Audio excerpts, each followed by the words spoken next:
那个周末的公园，落叶在脚下沙沙作响，像是时间的低语。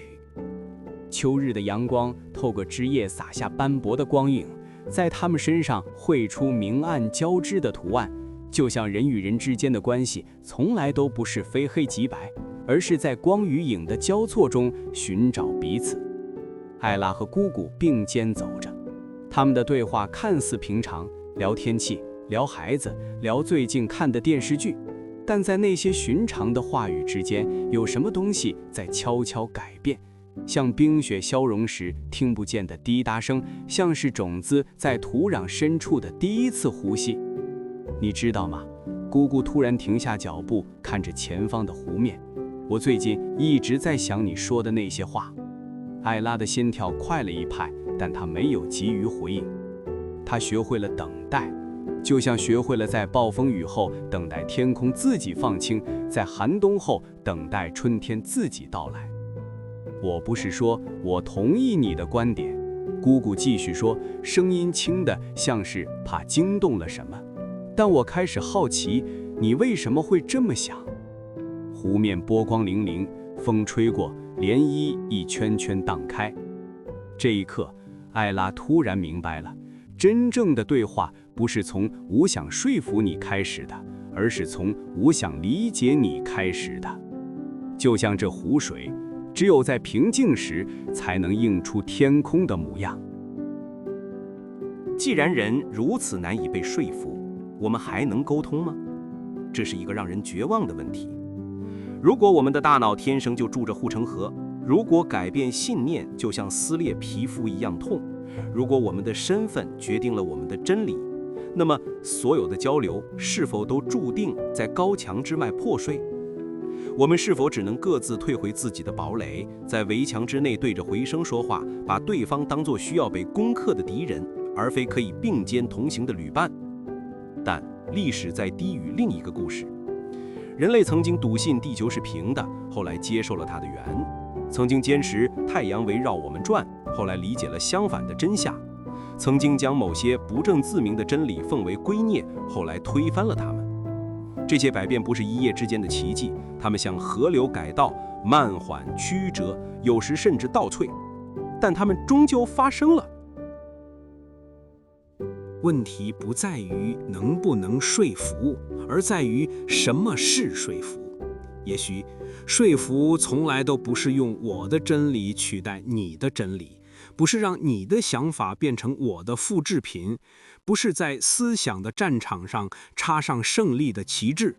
也许说服只是让彼此开始倾听，在各自的真理之间找到一条可以同行的小径，窄窄的，蜿蜒的，但它存在。而走上这条路的第一步，不是准备更锋利的论证，而是理解人类的心智究竟如何处理说服，不是它应该如何，而是它实际上如何。就像你不能对着聋人大喊，不能对着盲人展示图画，你也不能对一个走在外围路径的人堆砌中央路径的证据。真正的智慧始于对人性的理解，真正的说服始于对心智的尊重。在末路的尽头，同行的可能在等待着。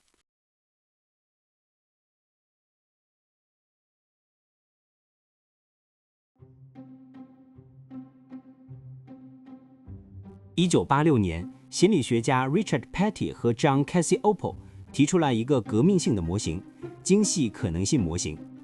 这个模型优雅地解释了一个令人困惑的现象：为什么同一个信息有时候需要强有力的逻辑论证，有时候一个温暖的米笑就够了？想象两个场景：场景一，你要向一个即将购买电动车的人解释为什么应该选择 A 品牌而非 B 品牌。这个人已经做了大量研究，这个决定对他很重要，他会投入大量精力仔细权衡每一个细节，电池续航、充电速度、安全评级、保修专项，每一个数据都会被仔细审视。场景二，你在电梯里遇到一个陌生人，闲聊中提到你开的电动车很不错，对方只是礼貌地点点头，这个话题对他来说不重要，他没有动机，也没有精力去深入思考电动车的优劣。同样是推荐电动车，为什么需要完全不同的策略？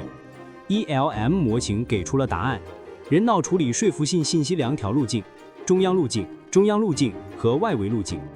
当一个人动机强，这个议题对我很重要；能力足，我有时间和认知资源去思考；信息相关，这直接关系到我的利益，大脑会启动中央路径处理。这时，人们会仔细审视论证的逻辑，评估证据的质量，比较不同观点的优劣，主动寻找漏洞和矛盾。这是一条理性的长征。在这条路上，逻辑、数据、证据是货币，情感和修辞可能会引起注意，但无法替代扎实的论证。更重要的是，通过中央路径形成的态度改变，更持久，更能抵御反驳，更能预测行为。这就是为什么我们说深度说服，它不是表面的点头，是信念层面的重构。但人类不可能对每一个信息都进行深度思考。我们每天接收数千条信息，如果全都走中央路径，大脑会崩溃。所以，当一个人动机弱，这对我不重要；能力不足，我没时间，太累了，太复杂了，信息无关，跟我没什么关系，大脑会走外围路径。这时，人们依赖可信度线索，这个人看起来专业吗？情感反应，这让我感觉好还是不好？社会证明，其他人怎么想的？启发性判断，贵的等于好的，专家说的等于对的。这是一条直觉的捷径。在这条路上，证据的质量不如传递者的魅力重要，逻辑的严密性不如情感的共鸣有效。通过外围路径形成的态度改变，较短暂，易被新信息推翻，不一定转化为行为。但这不意味着它不重要，恰恰相反，在大多数日常交流中，外围路径才是主导。因此，讲事实有时没用，得先让对方愿意听事实。回到艾拉和姑姑关于疫苗的争论，艾拉拿出的权威医学研究那些精确的数据、严谨的实验设计、大样本的统计分析，都是为中央路径准备的武器。但姑姑此刻走的是外围路径，动机，她已经有了明确的观点，不觉得需要改变。能力，面对复杂的医学术语，她感到认知负荷过重。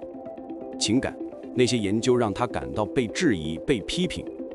在外围路径模式下，姑姑依赖的线索是转发文章的人是她信任的朋友，那些受害者的故事引起她的情感共鸣，专家被收买的叙事符合她对权威的怀疑。艾拉的错误不在于她的证据不够好，而是她试图用中央路径的武器去攻克一个走在外围路径上的人。这就像对着一个没戴眼镜的人展示精美的图表，不是图表不好，而是他根本看不清。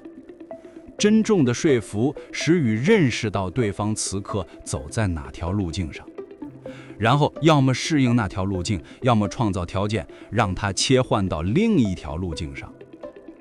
而后者，让一个人从外围路径切换到中央路径，需要的不是更多的证据，而是动机。如何激发动机？这就引出了我们的下一个问题：说服不仅仅是信息的传递，更是关系的建立。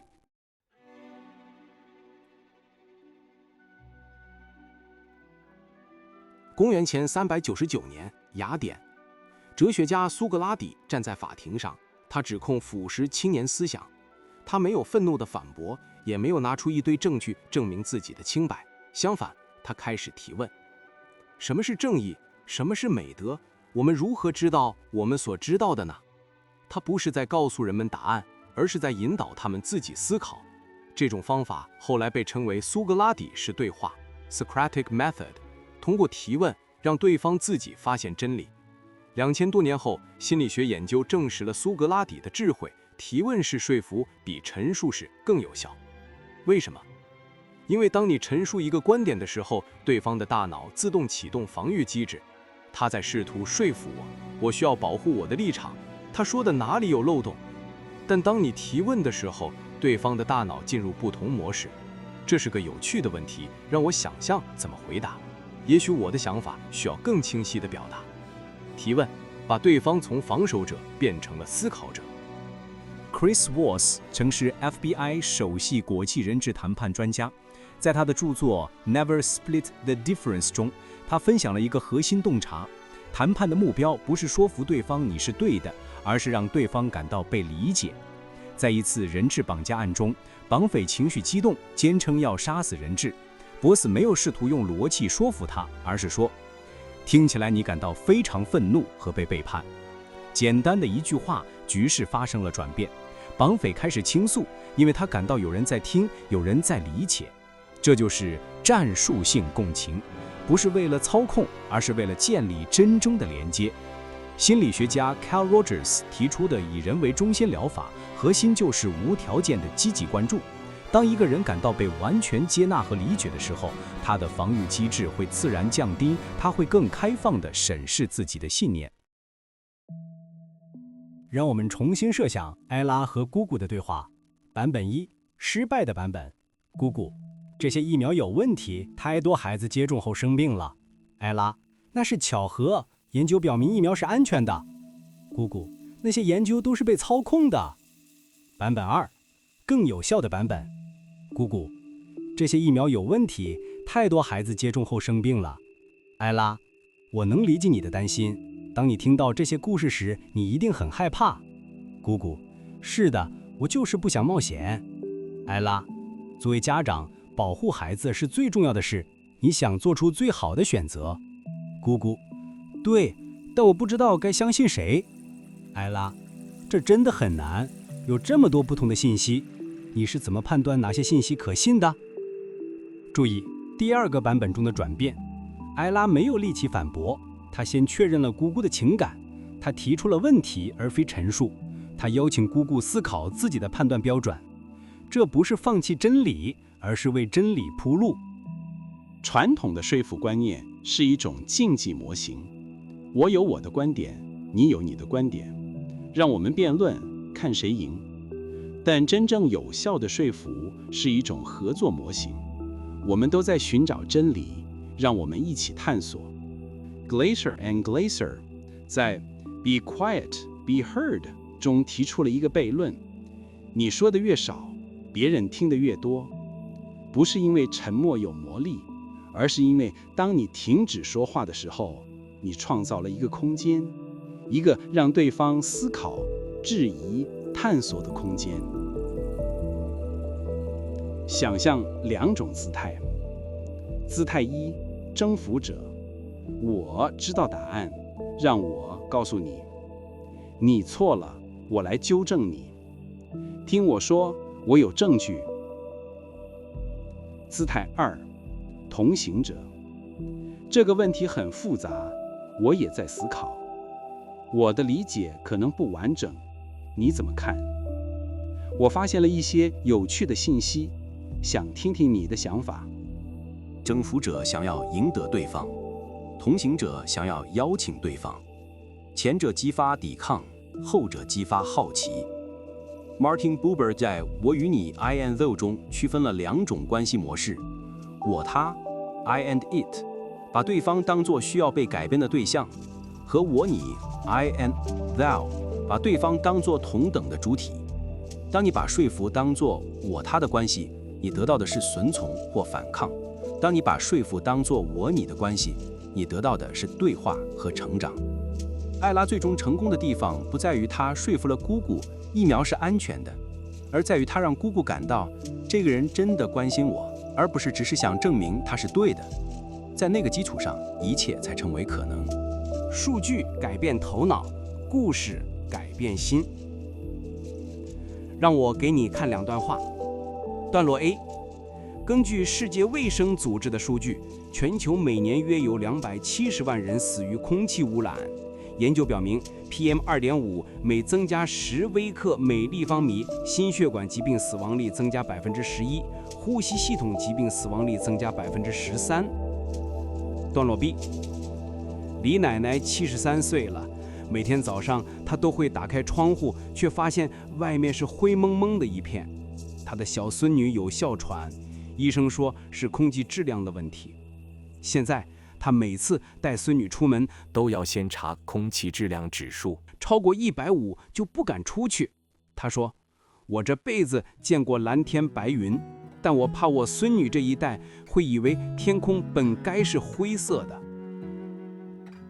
哪一段更让你想要改变？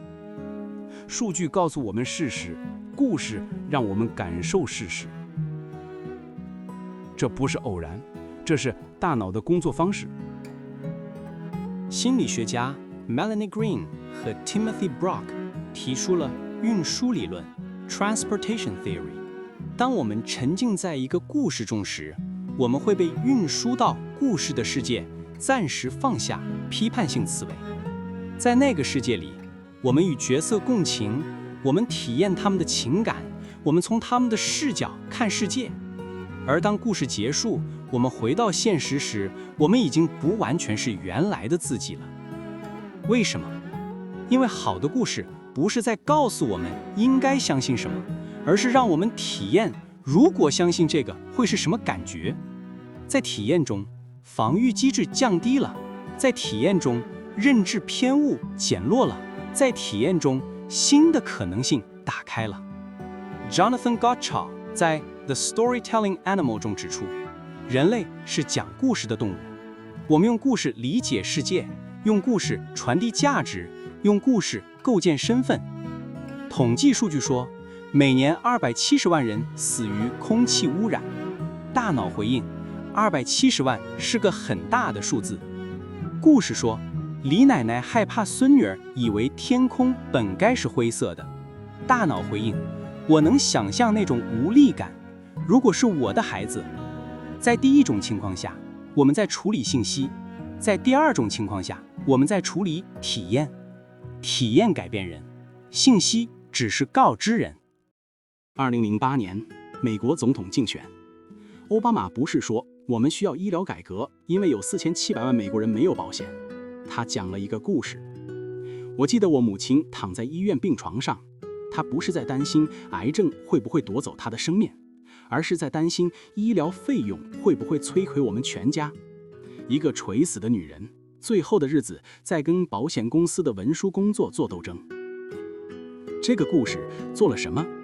它让数字4700万变成了脸孔，奥巴马的母亲；它让政策问题变成了人性困境；它让抽象的医疗系统失败变成了具体的母亲的痛苦。最重要的是，它让听众可以代入。你可能从未没有保险，但你能理解失去母亲的痛苦，你能想象在生命最后的时刻还要为文书工作操心的荒谬。故事不是在说服你支持医疗改革，故事在邀请你从一个不同的角度看医疗改革。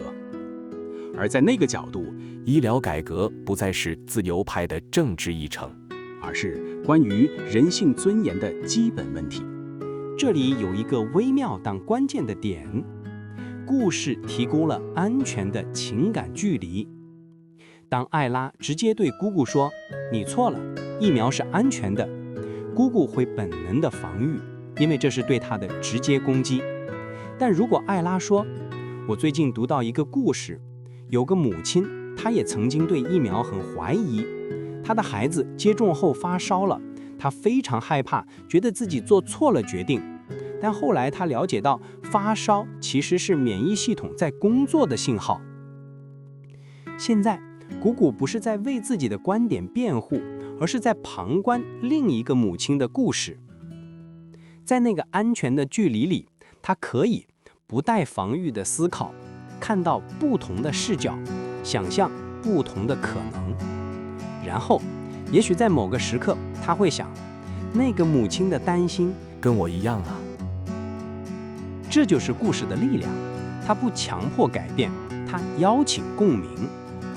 Aristotle 在修辞学中早就说过，说服有3个支柱：逻辑、情感、可信度。现在说服研究证实，纯逻辑说服只对少数人、走中央路线的人有效。情感说服能触及更广泛的受众，但情感加逻辑加叙事的组合最强大。故事是这三者的完美载体，它包含逻辑、情节的因果，它传递情感、角色的体验，它建立可信度、真实感和共鸣。这就是为什么人类自古以来就用故事传递智慧，不是因为我们不够聪明去理解抽象概念，而是因为故事是通往心灵的最短路径。头脑可以反驳论证，但心很难拒绝共鸣。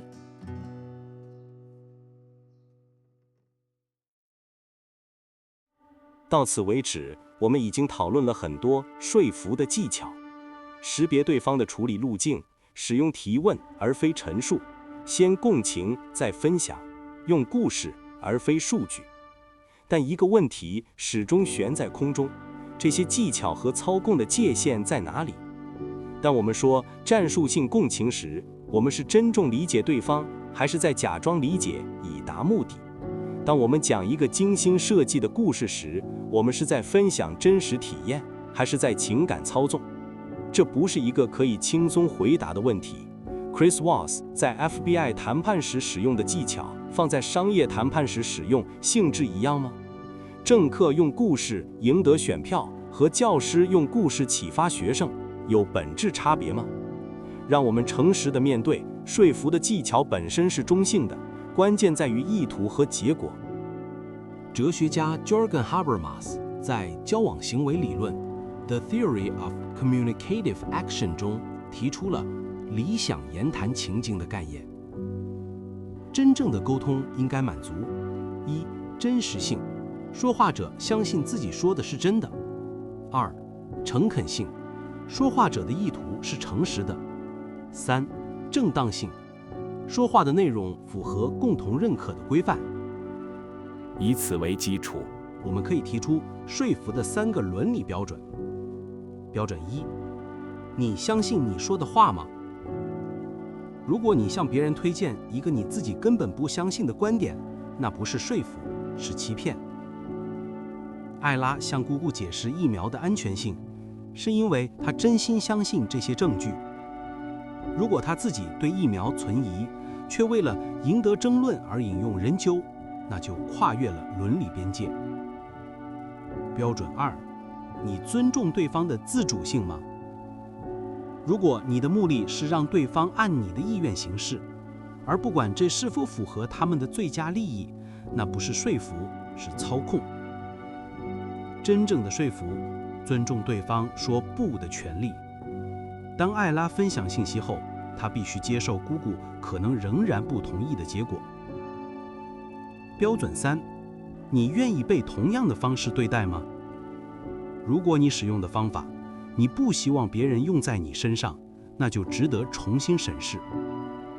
这就是康德的绝对命令 （categorical imperative）， 只做那些你愿意变成普遍法则的事。真正的说服，不是让别人想的跟你一样，真正的说服是让双方都能更清晰地思考。想想苏格拉底的对话，他的目的不是让对话者得出某个预设的结论，而是通过提问，让双方都更深入地审视自己的信念。有时候，在一场真正的对话之后，你改变了对方的想法，对方改变了你的想法，你们都改变了，各自的观点都变得更细致、更有深度。你们都没改变基本立场，但理解了对方的立场。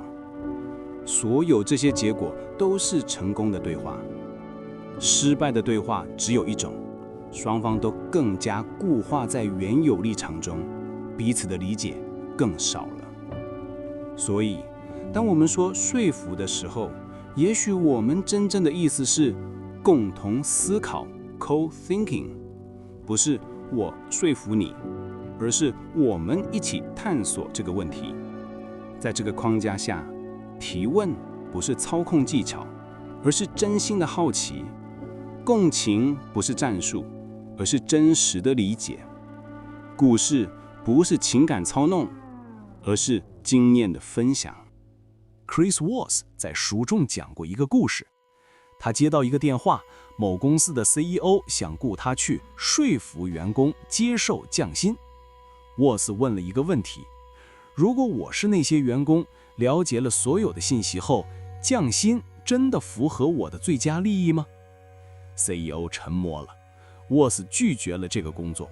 他说，我可以帮你更好地沟通为什么降薪是必要的，但我不能帮你操控员工接受一个不符合他们利益的决定。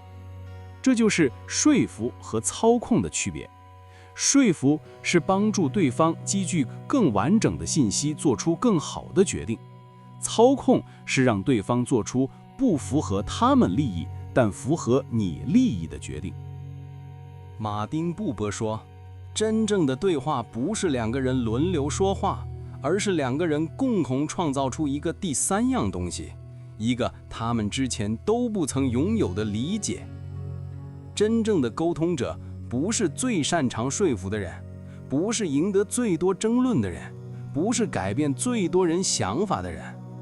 真正的沟通者是让对话变得可能的人，是那个在争吵中提出暂停，说让我们重新开始的人，在僵局中问我们真正分歧的是什么的人，在情绪激动的时候说我能感受到这对你很重要的人，是那个创造空间让真理有机会浮现的人。艾拉最终成为的不是一个成功说服姑姑的人，而是一个让对话成为可能的人。在那个对话的空间里，种子才有可能发芽。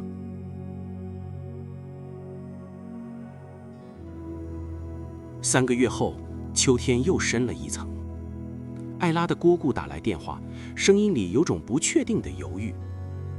我读了你发给我的那个研究，姑姑说，停顿了一下。还有其他几篇。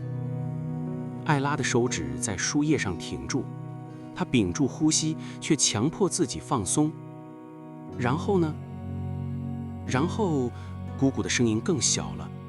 我还是不确定，数据看起来不错，但我还是有些当心。艾拉感到一丝失望，像秋风吹过，带走了最后几片叶子。3个月了，姑姑还是没有被说服。这些日子的等待，那些小心翼翼的对话，都是徒劳吗？但姑姑接着说，不过我在想，也许我可以跟我的医生再谈谈。他了解我的情况，也许他能帮我想清楚。窗外，一只鸟飞过，阳光穿过云层，洒下一片金色。艾拉笑了，这不是她预期的结果，但这是一个真实的进展。姑姑没有立刻改变观点，但她愿意阅读研究了，承认自己不确定了，打算寻求专业意见了。这不是我说服了你，这是你开始愿意重新审视自己的信念。这不是你接受了我的观点，这是你开始探索这个问题的复杂性。这就是理解的开始，微小的、脆弱的，却真实的开始。回到开头那个让人绝望的问题，既然人如此难以被说服，我们还能沟通吗？现在我们有了答案，一个悖论式的答案。真正的说服始于放弃说服。当你不再把目标设定为改变对方的想法，而是理解对方为什么这样想，对方心中那堵高墙上出现了第一道裂缝。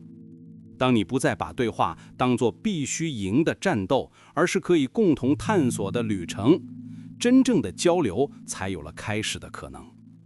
当你不再证明自己是对的，而是好奇什么才是对的，真理才有空间从双方的对话中慢慢显现出来。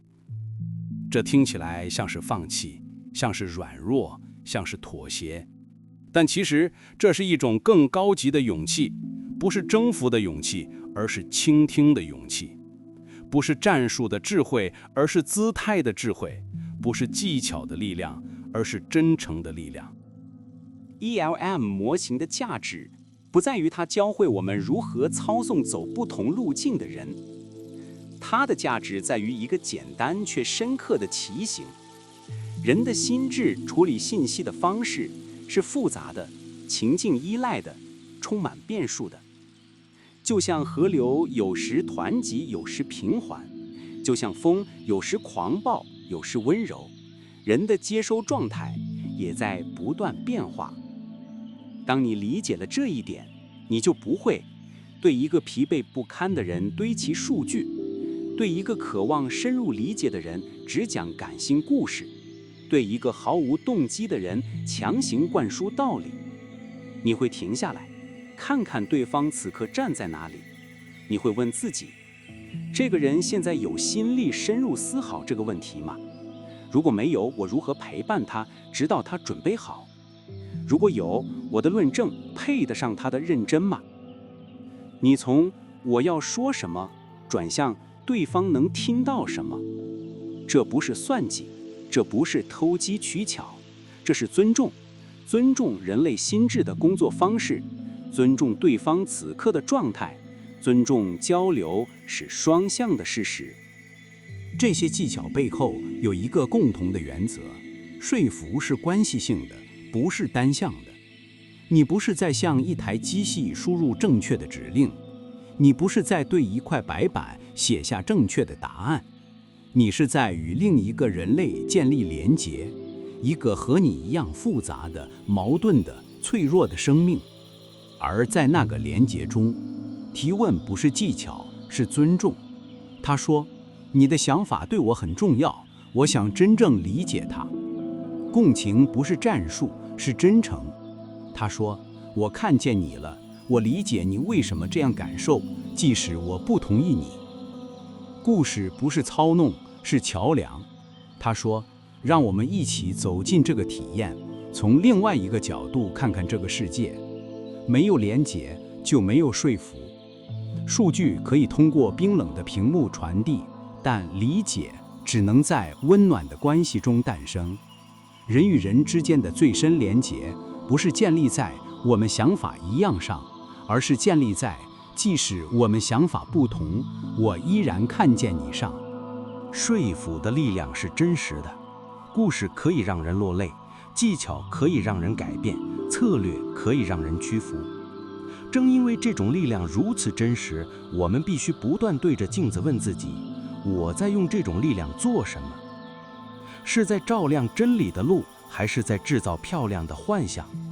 是在帮助对方看得更清，还是在操纵对方看向我想让他看的方向？是在建立理解，还是在应得顺从？ Carl Rogers 说，最个人化的也是最普遍的。当你放下面具，承认你也在探索；当你不装作无所不知，而是坦诚你也有疑惑；当你真诚地表达你的理解，而非你的结论，你触动的不只是对方的理性，更是对方的人性。人与人之间最深的连接，不是建立在正确性上，而是建立在真诚性上。在那种真诚中，防御会降低，心门会打开，真理才有机会从双方的对话中慢慢升起，像沉木中逐渐清晰的山峦。同行这个词在中文里是如此美丽，它有两层含义，像一枚硬币的两面。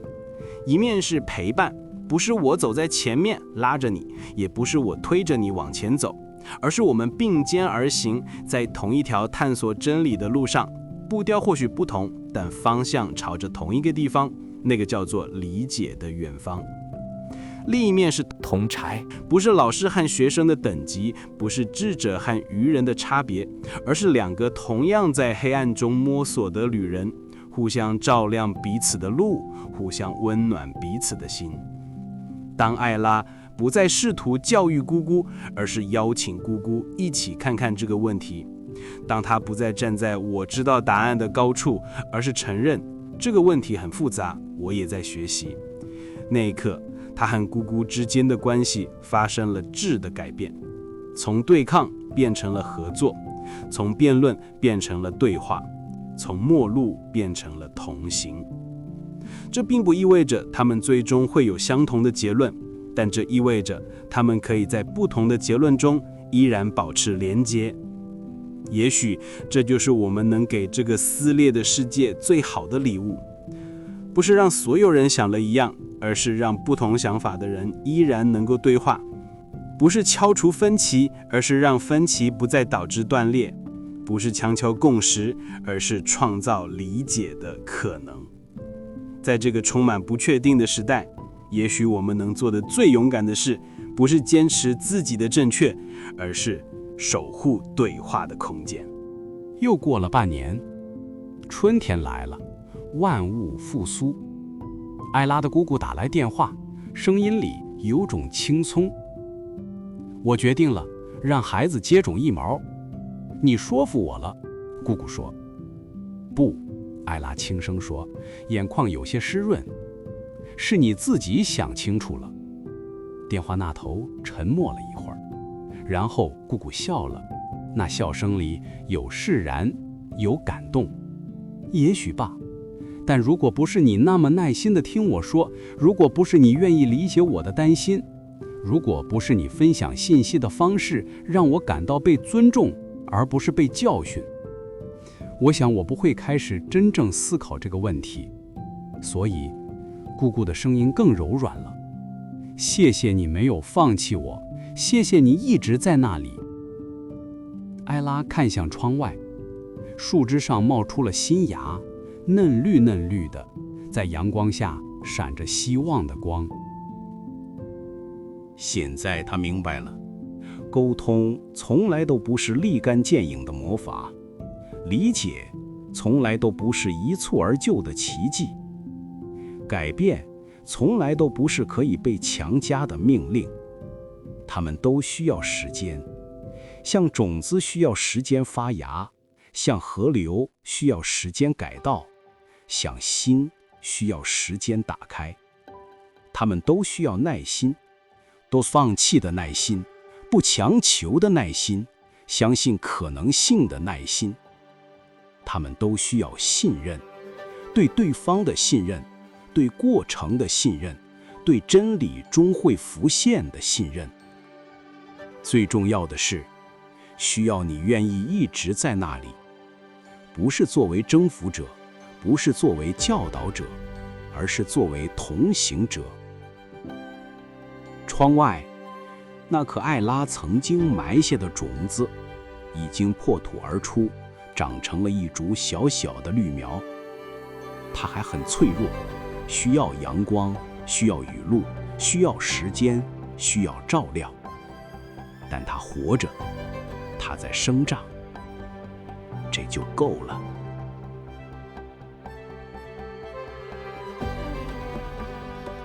如果你正在读这篇文章，或许你也有一个姑姑，也许是你的父母坚信着一些你认为荒谬的东西，也许是你的朋友选择了一条你完全无法理解的路，也许是你的同事持有与你水火不容的政治立场，也许是你的伴侣在某个重要问题上与你完全相反。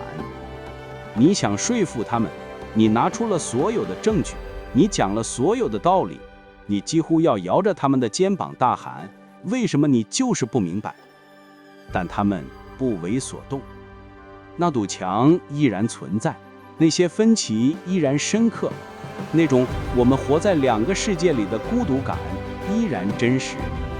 现在，也许你可以尝试另一种方式，不是更用力地推那堵墙，而是停下来，坐在墙边问一句：你在墙的那边看到的是什么风景？不是去说服，而是去理解；不是去攻克，而是去连接；不是去赢得，而是去陪伴。问他们，你为什么这么想？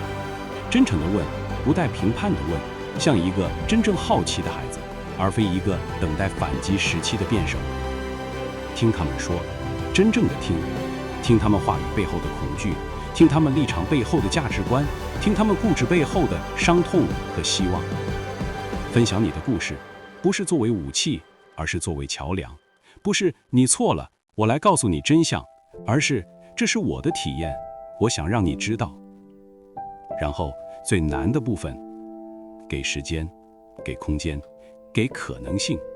你不能强迫一颗种子发芽，你不能拉着花朵让它开放，你不能推着河流让它改道，但你可以提供阳光，提供水，提供肥沃的土壤，然后等待。也许它会发芽，也许不会，也许它会长成你期待的样子，也许完全不同，也许你们最终会达成一致，也许永远平行。但至少你没有用除草剂毒死那颗生子，至少你保持了对话的可能性，至少你们还在同一条路上，即使步调不同，即使方向各异。至少在这个越来越撕裂的世界里，你守护了一个连接。因为最终让理解成为可能比赢得争论更重要，因为最终保持连接比证明正确更宝贵，因为最终我们都是同行者，在这个复杂而矛盾的世界里，一起在黑暗中摸索，一起寻找光，一起走向那个叫做理解的远方。阳光正好，春风温柔，路还很长，但我们不是一个人在走。在末路的尽头，有同行的开始；在说服的终点，有理解的萌芽；在高墙的裂缝里，有光慢慢渗进来。因为理解，我看见了你信念背后的恐惧，我看见了你固执背后的伤痛，我看见了你抵抗背后的温柔，我看见了你不是一个需要被纠正的错误观点，而是一个和我一样在黑暗中摸索光明的人。慢慢来，一起走，种子会发芽，人与人之间终究会找到连接的方式，不是因为我们都对了，而是因为我们都愿意在这条叫做理解的路上做彼此的同行者。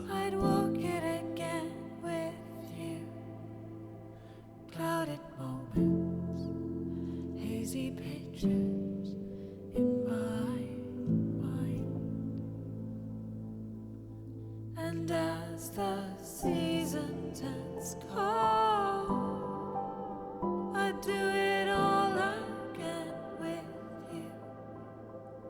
Distant memories